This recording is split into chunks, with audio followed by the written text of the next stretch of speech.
अस्सलाम वालेकुम dear students. Genetics part start करते हैं। मॉलिक्यूलर जेनेटिक्स इसको हम कहेंगे। और हमारे पास चैप्टर 11 है जिसका नेम है एलिमेंट्स ऑफ जेनेटिक इंजीनियरिंग। इसका फर्स्ट आर्टिकल स्टार्ट किया था जो है इसको हम कहते हैं जेनेटिक इंजीनियरिंग इसको कहा था। तो इसके मेन स्टेप्स की बात कर रहे थे हम। मेन स्टेप्स में सबसे पहला था जीन ऑफ इंटरेस्ट। उसके बाद दूसरा था मॉलिक्यूलर सीजर जिसमें रिस्ट्रक्शन एंडोन्यूक्लियस एंजाइम यूज़ किए जाते हैं। उसके बाद थर्ड है मॉलिक्यूलर कैरियर्स, मीन इसके अंदर मुख्तलिफ वेक्टर्स और उनकी टाइप्स को डिस्कस किया गया है। उसके बाद नंबर 4 के ऊपर है एक्सप्रेशन सिस्टम के जब जीन ऑफ इंटरेस्ट लिया उसको रिस्ट्रक्शन एंडोन्यूक्लियस से कट किया, फिर वेक्टर के अंदर इंट्रोड्यूस किया, फिर एक ऑर्गेनिज्म के अंदर इंट्रोड्यूस किया गया फॉर प्रोटीन या प्रोडक्ट सिंथेसिस के लिए। ये स्टेप्स हमने डिस्कस कर लिए थे। यहाँ से नेक्स्ट हम कंटिन्यू करते हैं। नेक्स्ट हमारे पास है ट्रांसफॉर्मेशन। तो हम बात करते हैं ट्रांसफॉर्मेशन इन ऑर्गेनिज्म। सबसे पहले हम स्टडी करेंगे ट्रांसफॉर्मेशन इन प्लांट्स, फिर देखेंगे हम ट्रांसफॉर्मेशन इन एनिमल्स, फिर हमने देखना है ट्रांसफॉर्मेशन इन माइक्रो ऑर्गेनिज्म। तो यहाँ तक जेनेटिक इंजीनियरिंग के जो स्टेप्स थे हमने डिस्कस कर लिए थे। नेक्स्ट ट्रांसफॉर्मेशन टेक्निक्स क्या हैं, ट्रांसफॉर्मेशन मेथड क्या हैं, इसके बारे में हमारी नेक्स्ट डिस्कशन है। सबसे पहले हम बात करते हैं व्हाट इज़ ट्रांसफॉर्मेशन।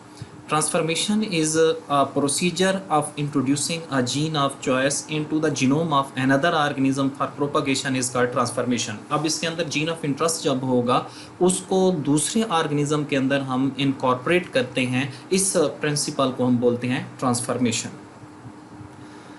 इसके नतीजे के अंदर ट्रांसजीनिक और सिसजीनिक दो प्रोडक्ट बनती हैं। एक ट्रांसजीनिक है और उसके बाद दूसरा सिसजीनिक है। ट्रांसजीनिक आप लोग समझते हैं, इसकी एग्जांपल दी गई है कि जब दो डिफरेंट ऑर्गेनिज्म के जीनोम को इनकॉर्पोरेट किया जाए, मिक्स किया जाए, तो उससे जो ऑर्गेनिज्म प्रोड्यूस होता है उसको हम ट्रांसजीनिक कहते हैं। फॉर एग्जांपल किसी बैक्टीरिया से जीन निकाल के यूकैरियोट्स में इंट्रोड्यूस करना, दो डिफरेंट कैटेगरी के ऑर्गेनिज्म है, इस तरह से इसको हम बोलते हैं ट्रांसफॉर्मेशन। अब दूसरी टर्म जो है उसको हम बोलते हैं सिसजीनिक ऑर्गेनिज्म। सिसजेनेसिस क्या है? From the same and beginning is the one term for organism that have been engineered using a process in which genes are artificially transferred between organism that could otherwise be conventionally breed। तो इसके अंदर वो ये कहता है कि genes are only transferred between close related organism. वो organism जो एक दूसरे से क्लोज रिलेटेड है, मीन वो एक ही स्पीशीज से ताल्लुक़ रख सकते हैं, इस तरह से जीन को ट्रांसफ़र करना है, इस चीज़ को हम बोलते हैं ट्रांसफर सिसजीनिक जेनेसिस या सिसजीनिक ऑर्गेनिज्म। उसके बाद नेक्स्ट हम बात करते हैं, हमारे पास है प्लांट ट्रांसफॉर्मेशन। जो फर्स्ट हमारे पास टेक्निक है प्लांट ट्रांसफॉर्मेशन के किस तरह से की जाती है। The integration of foreign desired gene in the genome of plant cell और protoplast is called plant transformation. Protoplast की बात हो रही है, तो प्रोटोप्लास्ट के केस के अंदर जब सेल वाल को रिमूव किया जाता है किसी भी सेल से, तो plasma membrane plus everything that is present within the cell, this is known as protoplast, इसको हम बोलते हैं। तो ये हमारे पास है प्लांट ट्रांसफॉर्मेशन कहलाएगी। इसके रिक्वायरमेंट्स हैं, तो मेन रिक्वायरमेंट्स में सबसे पहले हमें चाहिए gene of choice, mean gene of interest चाहिए। उसके बाद हमें प्लांट टिश्यू चाहिए जिसके अंदर हमने जीन ऑफ इंटरेस्ट को इंट्रोड्यूस कराना है। नंबर 3 के ऊपर हमें ट्रांसफार्मिंग मेथड चाहिए। वो कौन कौन से मेथड हैं जिसके थ्रू हम जीन ऑफ इंटरेस्ट को इंट्रोड्यूस करते हैं प्लांट्स के अंदर। तो ये एक एग्जांपल दी गई है ट्रांसजेनिक प्लांट डेवलपमेंट की। देखिए बैक्टीरिया दिखाया गया है, तो हमने आइसोलेट किया इसके डीएनए को आइसोलेट करने के बाद क्लोनिंग की, और उसके बाद इसका जीन निकाला, और उसके बाद इस जीन को इनकॉर्पोरेट किया प्लांट सेल के अंदर, और इस तरह से जो प्लांट बने उनको हम ट्रांसजेनिक प्लांट्स कहते हैं। तो ये एक सिंपल प्रोसीजर दिखाया गया है कि किस तरह से बैक्टीरिया का जीन निकाल के हम प्लांट के अंदर इंट्रोड्यूस कर सकते हैं। नेक्स्ट हमारे पास हम बात करते हैं कि हाउ ट्रांसफॉर्मेशन किस तरह से होगी। तो इसके मेथड्स की हम बात करते हैं। सबसे पहला हमारे पास मेथड है, उसको हम डायरेक्ट मेथड कहते हैं। This direct method is also called the physical method भी कहलाएगा। तो इसके फर्दर मेथड है हमारे पास जिसको हम इलेक्ट्रोपोरेशन मेथड कहते हैं। उसके बाद है माइक्रो इंजेक्शन मेथड, उसके बाद है बायोलिस्टिक मेथड, उसके बाद आ रहा है liposome mediated gene transfer method, उसके बाद है calcium chloride and heat shock method, उसके बाद है प्रेशर मेथड, और उसके बाद है laser mediated gene transfer method. तो ये मुख्तलिफ मेथड हैं जिसके थ्रू हम डायरेक्टली जीन को जीन ऑफ इंटरेस्ट को इंट्रोड्यूस कर देते हैं प्लांट के अंदर, एनिमल के अंदर या किसी भी माइक्रो ऑर्गेनिज्म के अंदर। तो डायरेक्ट मेथड को बेसिकली डिवाइड किया गया है दो तरह से, एक फिजिकल मेथड है, उसके बाद दूसरा मेथड है उसको हम बोलते हैं केमिकल मेथड। तो केमिकल मेथड्स, केमिकल्स को यूज़ करके जीन ऑफ इंटरेस्ट को इंट्रोड्यूस करना, तो इसमें से है जी पेज, उसके बाद कैल्शियम फास्फेट मेथड, उसके बाद आर्टिफिशियल लिपिड मेथड, उसके बाद है प्रोटीन का मेथड, और उसके बाद नेक्स्ट मेन मेथड की तरफ अब हम मूव करते हैं, वो है हमारे पास indirect method of gene transfer. This indirect method of gene transfer is also called the biological method भी कहते हैं। अब इसके अंदर हम agrobacterium mediated gene transfer method जो है वो यूज़ करते हैं मोस्टली एग्रोबैक्टीरियम, और नेक्स्ट है जी रेजोजीन, और उसके बाद है वायरस मीडिएटेड जीन ट्रांसफ़र। ये हमारे पास इनडायरेक्ट मेथड है। तो एक डायरेक्ट और दूसरा इनडायरेक्ट। तो जो डायरेक्ट मेथड है उसमें से जीन ऑफ इंटरेस्ट जो होता है उसको डायरेक्टली इंट्रोड्यूस किया जाता है। जो इनडायरेक्ट मेथड है इनके अंदर सबसे पहले जीन ऑफ इंटरेस्ट को किसी दूसरे ऑर्गेनिज्म मीन बैक्टीरिया के अंदर इनकॉर्पोरेट करते हैं, फिर उस बैक्टीरिया से जीन जो होता है वो हमारे होस्ट मीन प्लांट एनिमल के पास जाएगा। इस वजह से इसको हम इनडायरेक्ट मेथड कहते हैं। तो हम इस लेक्चर के अंदर इनडायरेक्ट मेथड की डिटेल देखेंगे, डायरेक्ट मेथड फिर नेक्स्ट हम जो देखेंगे। सबसे पहले बात करेंगे हम इनडायरेक्ट मेथड्स की। इनडायरेक्ट मेथड्स में इनडायरेक्ट जीन ट्रांसफ़र किस तरह से किया जाता है। Indirect gene transfer also known as vector mediated gene transfer. इसके अंदर वेक्टर नीड है, वेक्टर की ज़रूरत होती है जिसके थ्रू हम जीन को ट्रांसफ़र करते हैं। जो अब इसके बाद it involves the introduction of exogenous DNA into the plant genome bye biological vector. Biological vector को यूज़ करके जीन ऑफ इंटरेस्ट को इंट्रोड्यूस किया जाता है। This method is also called biological method. ये बायोलॉजिकल मेथड भी कहलाएगा। अब इस मेथड में सबसे पहला जो प्रोसीजर हम यूज़ करते हैं वो है एग्रोबैक्टीरियम ट्यूमिफिशियन। एक बैक्टीरिया यूज़ किया जाता है that is cell inhibiting bacteria. ये तकरीबन 140 स्पीशीज़ ऑफ डाइकॉट्स को इन्फेक्ट करता है और ये रूट्स के साथ रहने वाला बैक्टीरिया है। अब इसके पास ये कहता है कि it has the ability to infect the plant cell and transfer the defined sequence of their DNA. अब इसके पास एक प्लाज्मिड मौजूद होता है that is extra chromosomal self replicating molecule है ये। इसके पास एक स्पेशल प्लाज्मिड है, सीक्वेंस उसके पास डीएनए टू द प्लांट। अब उसका इस प्लाज्मिड का एक खास सीक्वेंस है, उसको ये इन्फेक्शन के दौरान प्लांट के अंदर इंट्रोड्यूस करता है। Cell be infection and causative agent, और उसके बाद फिर ये काज करेगा प्लांट के अंदर क्रॉन गॉल डिजीज। ये इसका एक नॉर्मल मैकेनिज्म है कि ये रूट्स के साथ रहते हुए अपना जो सीक्वेंस है डीएनए का किसके अंदर, उस प्लाज्मिड के अंदर उसको इंट्रोड्यूस करता है प्लांट के अंदर। तो नॉर्मल एक मैकेनिज्म है जिससे इसके अंदर क्रॉन गॉल डिजीज़ होती है।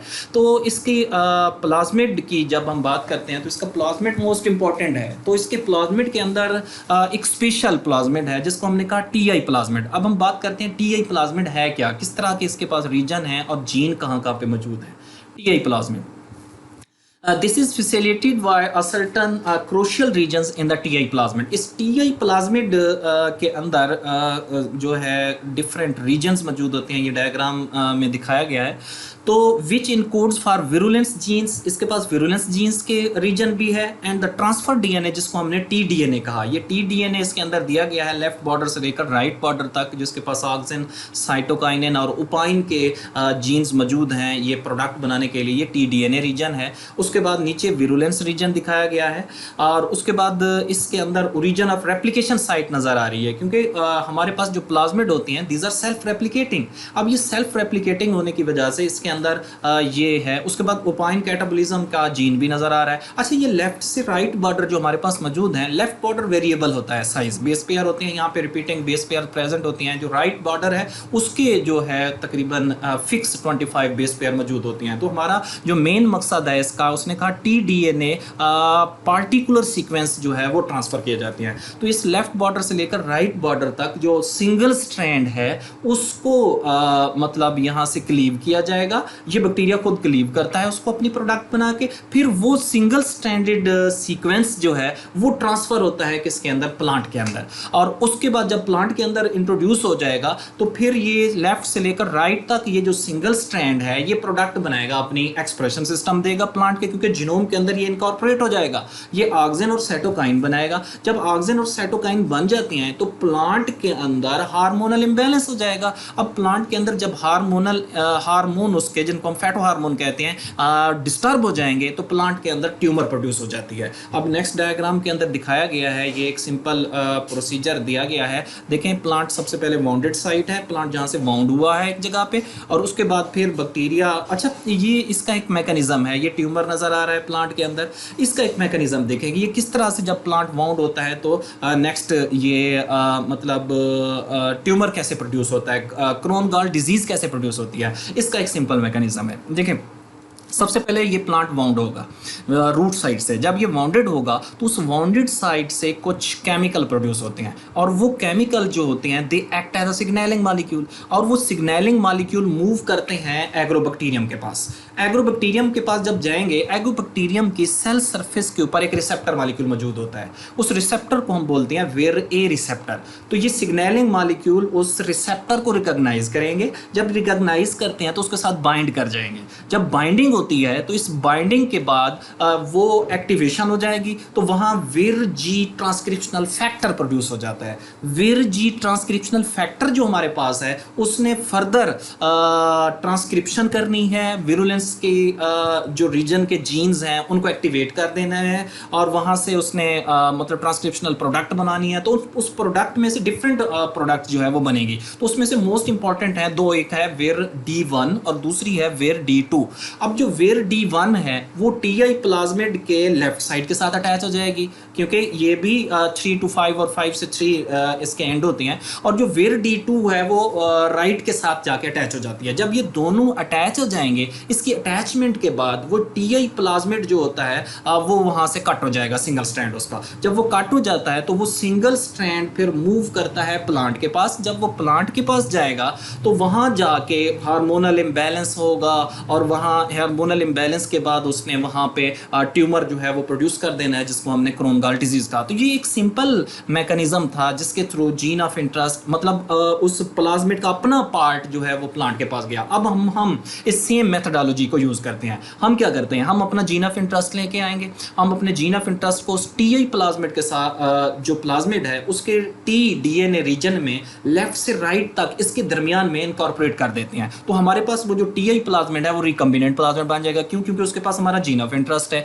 फिर वो बैक्टीरिया जब इन्फेक्ट करेगा प्लांट को, जिस प्लांट के अंदर हमने जीन ऑफ इंटरेस्ट को इंट्रोड्यूस कराना है, तो जब उसको इन्फेक्ट करेगा तो इन्फेक्शन के दौरान वो हमारा जीन ऑफ इंटरेस्ट उसी सेम मैकेनिज्म के थ्रू प्लांट के जीनोम के अंदर इनकॉर्पोरेट हो जाएगा। इसी तरह से हमारा जीन ऑफ इंटरेस्ट जो है वो इंट्रोड्यूस हुआ। इस वजह से इस मेथड को हम बोलते हैं agrobacterium mediated gene transfer method जो है ये कहलाएगा। नेक्स्ट मेथड की तरफ मूव करते हैं, वो हमारा मेथड है वायरस बेस्ड वेक्टर जो है वो यूज़ किए जाते हैं। तो इसके अंदर ये कहेगा it's requires the ability to modify the plant viruses genome. Plant virus genome को मॉडिफाई करते हैं to accommodate the insertion of foreign gene sequence which are transferred multiplied and expressed in the plants as a recombinant viral genome. अब इस case के अंदर क्या कहता है, वो कहता है वायरस जो है उसके पास, क्योंकि वायरस जो होता है या RNA पार्टिकल होता है या DNA पार्टिकल होता है,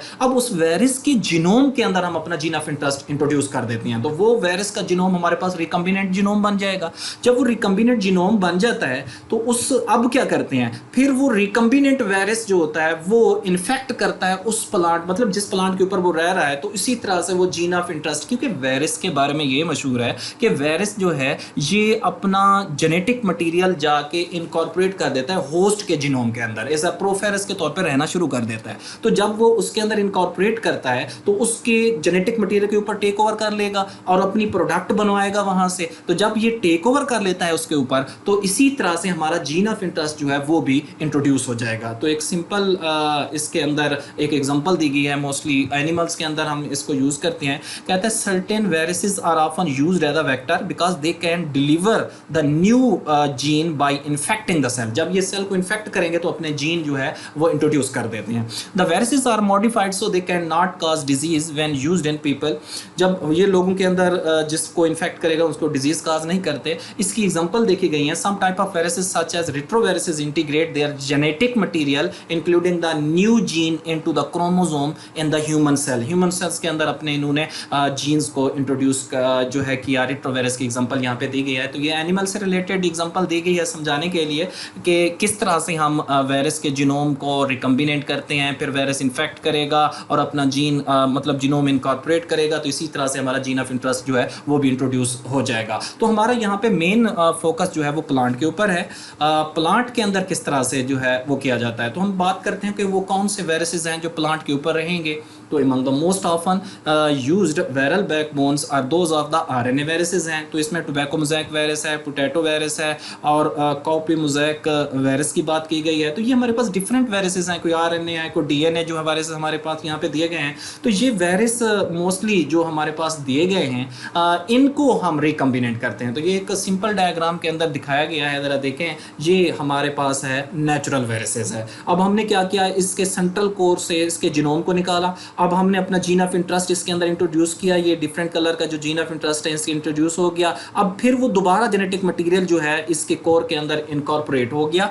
जब इसके अंदर इनकॉर्पोरेट हुआ अब हमारे पास ये वायरस रिकम्बिनेंट कहलाएगा। अब ये वायरस रेडी है इन्फेक्ट करने के लिए उस प्लांट को जिसके ऊपर ये रह रहा है। तो जब ये इन्फेक्ट करेगा प्लांट को तो इसी तरह से अपना रिकम्बिनेंट जो ये रिकम्बिनेंट जीनोम होने की वजह से हमारा जीन ऑफ इंटरेस्ट जो है वो भी उसके अंदर इंट्रोड्यूस हो जाएगा। तो ये हमारे पास इनडायरेक्ट मेथड थे जीन को ट्रांसफ़र करने के लिए। ठीक है, यहाँ तक हमारा फर्स्ट लेक्चर कंप्लीट होता है। थैंक यू, अल्लाह हाफिज़।